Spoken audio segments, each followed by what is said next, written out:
स्वागत है मेरे प्यारे दोस्तों। कैसे हैं आप सब। आज हम सब देखने जा रहे हैं मूवी ट्रू। मूवी की शुरुआत में हम देखते हैं कि विघ्नेश नाम का एक लड़का जो एक लड़की को पकड़ने के लिए उसका पीछा कर रहा है और उस लड़की का नाम श्रावणी है और श्रावणी विघ्नेश से बचने के लिए एक पेड़ के पीछे छिप जाती है। और फिर हम देखते हैं कि विघ्नेश के सामने कुछ लोग आ जाते हैं और उनके हाथों में हथियार भी होते हैं और वो विघ्नेश पर हमला कर देते हैं। लेकिन विघ्नेश भी कुछ कम नहीं है, वह उन्हें बहुत मारता है और पूछता है कि तुम लोग यहाँ किसे मारने आए हो। लेकिन वह आदमी विघ्नेश को कुछ नहीं बताता है और अपनी जान दे देता है।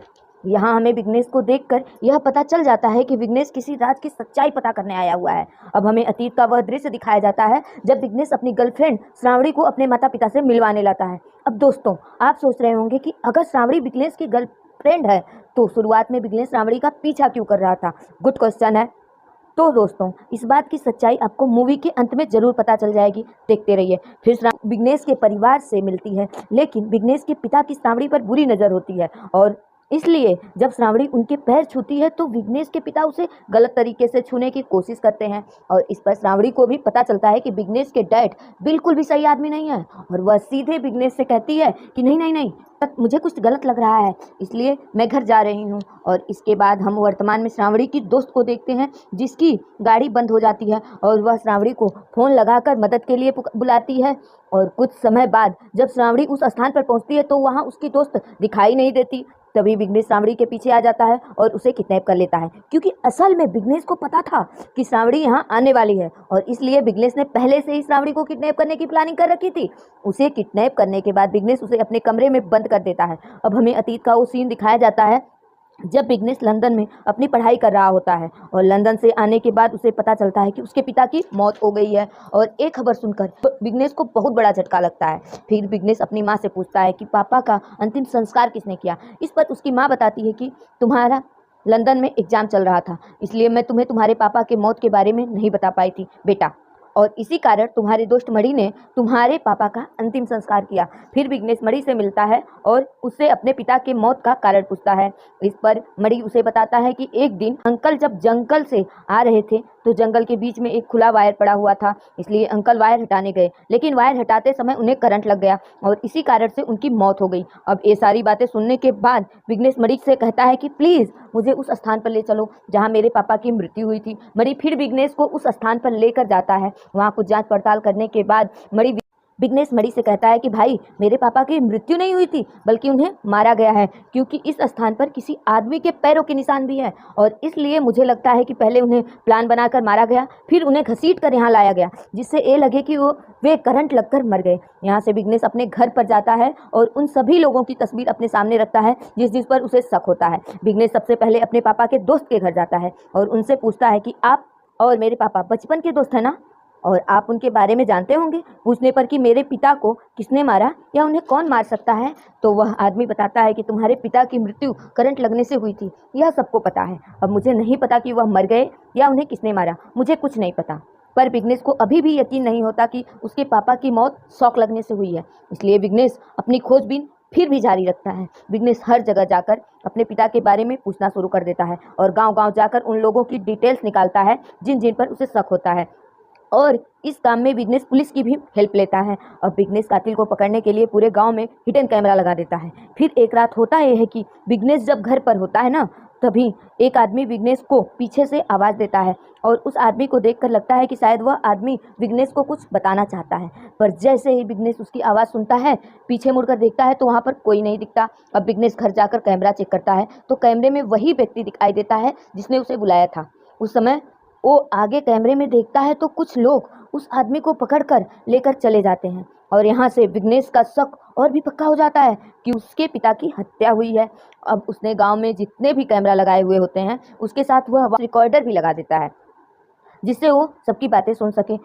पर जब विघ्नेश वॉइस रिकॉर्डर लगाकर अपने घर आता है ना, तो उसे अपने घर के बाहर एक चिट्ठी मिलती है जिसमें लिखा था, विघ्नेश तुम अपने पापा के कातिल का पता लगाना बंद कर दो, नहीं तो तुम्हारी जान भी जा सकती है। यहाँ विघ्नेश समझ जाता है कि कोई तो मेरा पीछा कर रहा है। अगले दिन विघ्नेश वॉइस रिकॉर्डर में लोगों की बातें सुन रहा होता है, पर तभी उसे एक आदमी की आवाज़ सुनाई देती है और वह आदमी कह रहा होता है कि तुम बेकार में ही इतनी मेहनत कर रहे हो, तुम्हारे पापा की मृत्यु शॉक लगने के कारण ही हुई थी। विघ्नेश भी दौड़ता हुआ बाहर आता है और देखता है कि श्रावणी वो सारी बातें कह रही है। दोस्तों, इसलिए विघ्नेश श्रावणी को पकड़ने जाता है और यही सीन हमें मूवी की शुरुआत में दिखाया जाता है। लेकिन श्रावणी का पीछा करने के बाद भी श्रावणी विघ्नेश के हाथ नहीं आती। अब विघ्नेश एक दिन अपने दोस्त से मिलता है और उससे पूछता है कि भाई तुम्हें आने में इतनी देर क्यों हुई। इस पर मणि उसे बताता है कि यार एक केस को सॉल्व करने में लगा हुआ था। दरअसल दोस्तों, इस केस में एक औरत एक आदमी पर जबरदस्ती करने का आरोप लगाती है और मणि उस औरत से कहता है कि तुम अपने कपड़ों को फोरेंसिक टेस्ट करवाओ, इससे पता चल जाएगा कि उस आदमी ने तुम्हारे साथ ज़बरदस्ती की है या नहीं, क्योंकि अगर उसने ज़बरदस्ती की होगी तो तुम्हारे कपड़ों पर उसके हाथों के निशान जरूर होंगे। अब यह बात सुनकर विघ्नेश को कमाल का आइडिया आता है। वो जल्दी से अपने पापा के अस्थियों के पास जाता है और वहाँ विघ्नेश को अस्थि में उसके पापा के कपड़ों का एक बटन मिलता है और विघ्नेश तुरंत उसे फॉरेंसिक लैब में टेस्ट के लिए भेज देता है, क्योंकि अगर किसी ने जानबूझकर उन्हें मारा होगा तो उसके हाथों के निशान पापा के बटन पर जरूर लगे होंगे। और कुछ दिनों के बाद फोरेंसिक रिपोर्ट भी आ जाती है और डॉक्टर विघ्नेश को बताते हैं कि हमें तुम्हारे पापा के शर्ट के बटन पर किसी के खून के निशान मिले हैं और ए ब्लड ग्रुप बहुत ही रेयर ब्लड ग्रुप है। ए एक प्रकार से इसे गोल्डन ब्लड ग्रुप कहते हैं और ज़्यादातर ए ब्लड ग्रुप औरतों में पाया जाता है। और इसके बाद विघ्नेश उस औरत का पता लगाने के लिए हर गाँव में ब्लड टेस्ट करवाता है और गांव वालों से कहता है ब्लड टेस्ट करवाने से जो भी बीमारी होगी वो ठीक हो जाएगी। और इसी वजह से सभी गांव वाले अपना ब्लड टेस्ट करवाने लगते हैं। फिर गांव वालों का ब्लड लेकर विघ्नेश लैब में जाता है उस ब्लड को टेस्ट करवाने के लिए। और कुछ दिनों के बाद डॉक्टर विघ्नेश से कहते हैं कि तुम्हारे लिए खुशखबरी है, मुझे गोल्डन ब्लड ग्रुप वाली औरत का पता चल गया है और इस औरत का नाम सुजाता है। विघ्नेश पूरे गांव में सुजाता को ढूंढने लगता है और कुछ दिनों के बाद उसे सुजाता मिल भी जाती है। वह सीधे सुजाता से पूछता है कि तुम मेरे पापा को कैसे जानती हो और क्या तुमने ही मेरे पापा को मारा है, क्योंकि शर्ट के बटन पर तुम्हारे खून के निशान हैं। इस पर सुजाता उससे कहती है कि मेरे पति मुझे बहुत मारते हैं और इसी कारण मेरे सिर पर गहरी चोट लग गई थी। फिर खून निकलने के बाद मैं भागते हुए तुम्हारे पापा के पास गई और उनसे मदद मांगने लगी। शायद इसी वजह से मेरा ब्लड तुम्हारे पापा के शर्ट पर लग गया होगा।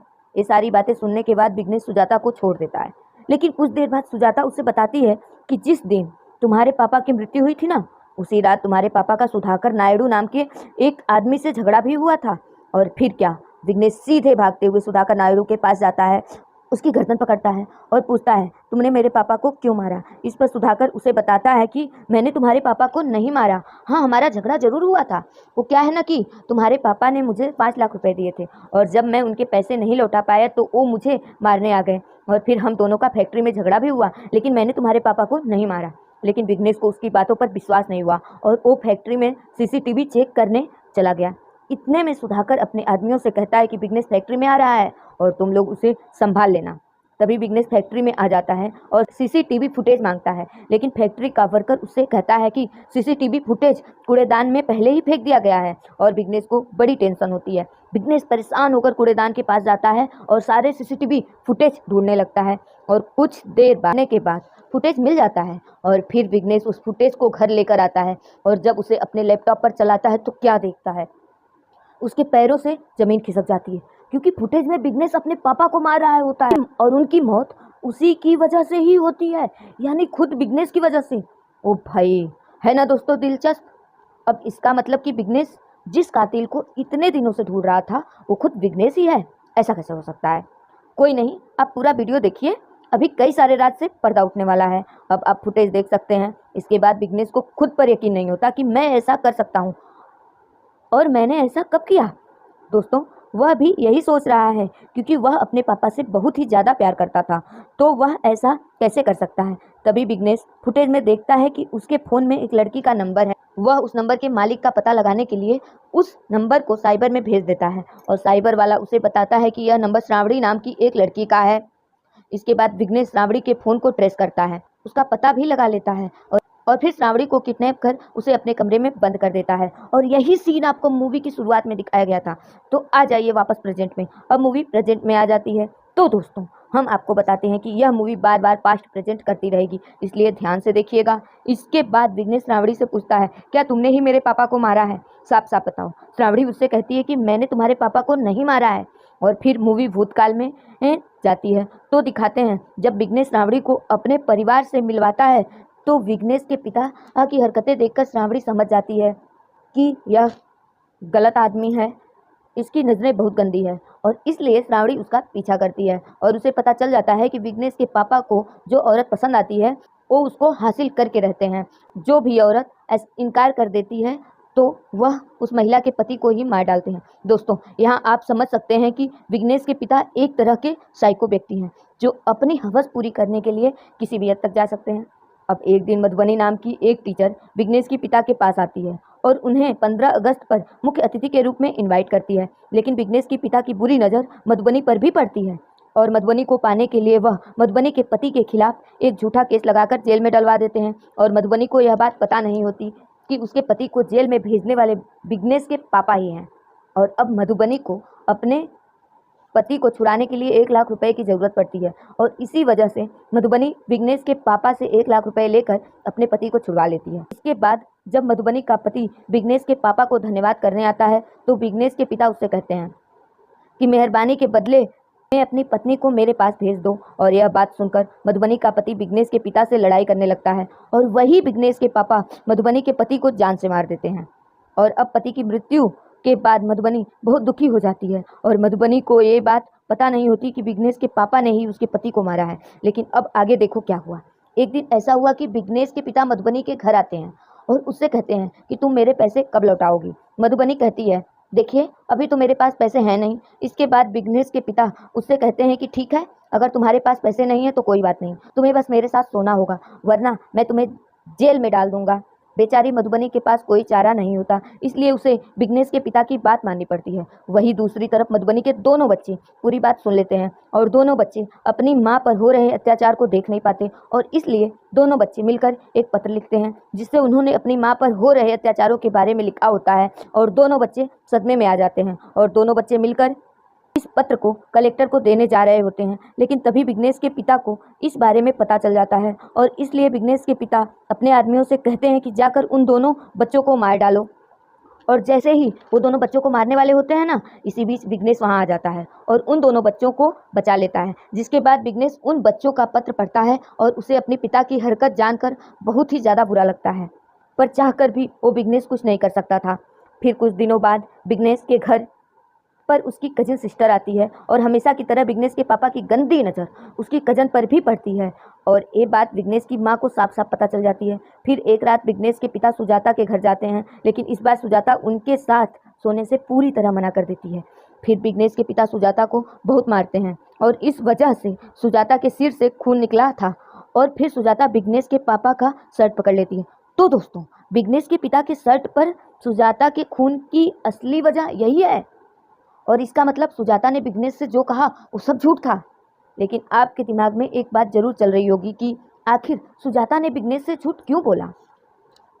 इसका जवाब आपको जल्द मिलने वाला है। अब विघ्नेश के पिता विघ्नेश की कजिन के पीछे पड़ जाते हैं और जब ये बात विघ्नेश की कजिन को पता चलती है तो वो उनसे बचने के लिए वहां से भागती है और दूसरी तरफ विघ्नेश के पिता के लोग उसे पकड़ने के लिए ढूंढ रहे होते हैं। तभी वो लड़की जल्दी से विघ्नेश को फ़ोन करती है और कहती है तुम्हारे पापा मुझे नहीं छोड़ेंगे, प्लीज़ मुझे बचा लो, जल्दी से मेरे पास आ जाओ। और फिर कुछ देर के बाद दिखाया जाता है कि विघ्नेश के पिता उस लड़की को पकड़ लेते हैं, लेकिन तभी विघ्नेश वहाँ पर आ जाता है और वह अपने पिता को रोकने की कोशिश करता है और उसी समय श्रावणी की कॉल आ जाती है और सीसीटीवी फुटेज में विघ्नेश को वही कॉल दिखती है। दोस्तों, अब विघ्नेश के पिता उसकी बात नहीं मानते और उसकी कजिन के साथ ज़बरदस्ती करने लगते हैं। तभी विघ्नेश अपने पापा को रोकने के लिए उनसे लड़ने लगता है और कहता है पापा आप एक गलत कर रहे हैं।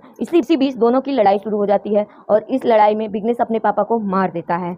अब अपने पापा को मरा हुआ देखकर विघ्नेश काफ़ी भावुक हो जाता है और रोने भी लगता है, जिसके बाद सभी विघ्नेश को संभालने की कोशिश करते हैं। लेकिन विघ्नेश को अपने पिता की मौत एक सदमे से ज़्यादा लगती है और वो इस घटना को कभी नहीं भूल पाता है और इसी वजह से विघ्नेश आत्महत्या करने की भी कोशिश करता है। लेकिन उसकी माँ उसे सही समय पर हॉस्पिटल ले जाती है, जहां डॉक्टर उन्हें बताते हैं कि अगर विघ्नेश को बचाना है तो उसकी याददाश्त मिटानी होगी, नहीं तो विघ्नेश अपने पिता के बारे में सोचकर हमेशा अपनी जान लेने की कोशिश करेगा। और इस पर विघ्नेश की माँ डॉक्टर से कहती है क्या ऐसा संभव है। तब डॉक्टर कहते हैं हाँ यह संभव है। मेडिकल साइंस में अगर हम किसी व्यक्ति के दिमाग से न्यूरॉन को मिटा दें तो उसकी याददाश्त हमेशा के लिए मिट जाएगी, लेकिन इस सर्जरी के लिए विघ्नेश की मंजूरी लेना जरूरी है। अब विघ्नेश की माँ विघ्नेश से कहती है बेटा तुम्हारे पिता अच्छे इंसान नहीं थे और उन्होंने बहुत से लोगों के साथ बहुत बुरा किया है, बहुत से लोगों के घर बर्बाद किए हैं और अब मैं तुम्हें खोना नहीं चाहती हूँ। तब विघ्नेश की माँ उससे कहती है कि अगर तुम इस सर्जरी के लिए तैयार नहीं हुए तो मैं अपनी जान दे दूंगी।